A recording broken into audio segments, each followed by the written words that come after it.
Truman was backed by a clever international lawyer called Dean Acheson, who was very empire-minded. And he got Truman overexcited by Stalin and communism and how evil it was. Russia had occupied many new territories, bringing additional millions of people under communist control, and serving notice that Soviet Russia was now a world power to be reckoned with. Truman fell for all of it, or he pretended to. They said, well, Russia's on the march. They'd lost 20 million people, and where are they going to march to? They could barely get out of Middle Europa. They didn't have enough gas or enough tanks to take their cannons, their artillery back to Russia. They had to have horses drag them back. I mean, they were just about finished. And yet we start this thing, the Russians are coming. Mr. Truman delivers his message on the State of the Union. This is an age when unforeseen attack could come with unprecedented speed. We must be strong enough to defeat and thus forestall any such attack. For these reasons, we need well-equipped, well-trained armed forces for our own defense should the need arise. And then he devised the national security state. Now, the national security state had about 7 points to it. One was never negotiate honestly with the Russians. 2 was total rearmament and constant rearmament, and develop the hydrogen bomb, because they were going to get the atomic bomb one day. In other words, you created a totally militarized economy, which we are to this day.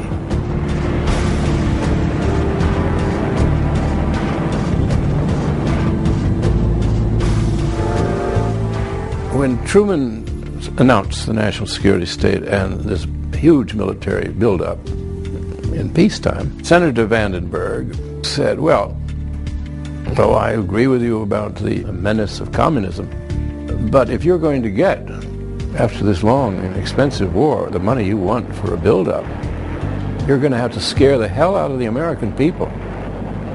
This boy will grow up acutely aware that there are forces at large alien to his way of life, and he has seen the face and forces of evil.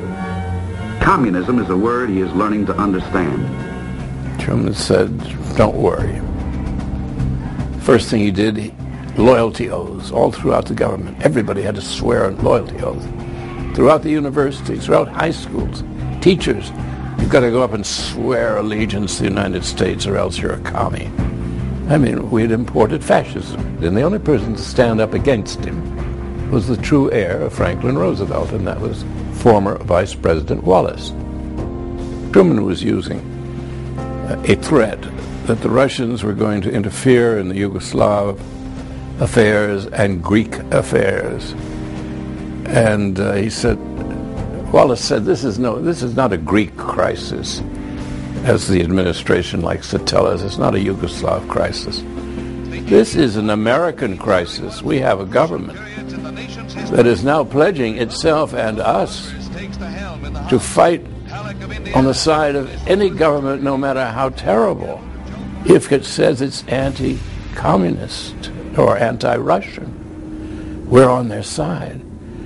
And we're now demanding of every janitor in every schoolhouse in the United States to swear loyalty to the Union. We've never done this before. The fact that half the country had been involved in the military should have been quite enough to demonstrate the loyalty of the people of the United States. Harry Truman is acting like a European dictator and getting away with it. Why? Because the rulers of the country, just the same as now, corporate America that makes its money out of armaments and graft and media, thought it was a good idea to frighten the people. The more scared they are, the more they'll appropriate, more tanks you can sell. Here in Russia, you see the reason why we are spending billions of dollars in defense production. Why your family is paying the highest taxes in our history. The leaders of Russia tell us their only concern is the defense of their own nation. Is this so? Or are they ambitious for world conquest? Everything was militarized to fight communism, monolithic. atheistic, and godless. It's much worse than atheistic. Communism forever on the march. So that changed the United States forever. We have never ceased to be a national security state. We have kept on more and more armaments year after year, greater and greater appropriations for the military. So we're in the midst of an arms race which goes on even as you and I sit here and chat. We have been forever at war. Meanwhile, the empire is chugging along. Harry Truman eventually goes away. And we get Dwight Eisenhower. And he said, thank God we have a president, me, who understands the military, and they'll steal everything in sight. And these civilians don't know anything about it, and everything they ask for, they're getting. And we'll be bankrupt by the time they finish. So Eisenhower at least held back the Pentagon. Good evening, my fellow Americans. We now stand 10 years past the midpoint of a century that has witnessed 4 major wars among great nations.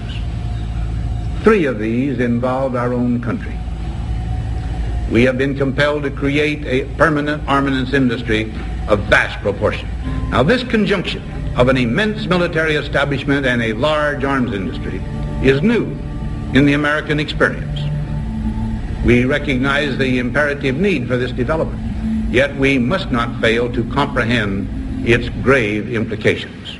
We must guard against the acquisition of unwarranted influence, whether sought or unsought, by the military-industrial complex. The potential for the disastrous rise of misplaced power exists and will persist. And he said this is going to change everything. And the way our country is governed, it's going to change us politically. It'll change us spiritually. And then part of the speech, which I've always loved, nobody ever quotes it. After all, he'd been president of Columbia University. He said, the effect of all of this money coming to our universities, even though it's for the physics department, the nuclear departments, is going to affect all education. And if the universities are not the home of free investigation, suddenly our knowledge of the world is curtailed by this huge amount of money, which will control the responses of everybody, including the history department. He didn't say that, but that was his meaning. So, that's how that started. Did anybody pay attention? No, they didn't.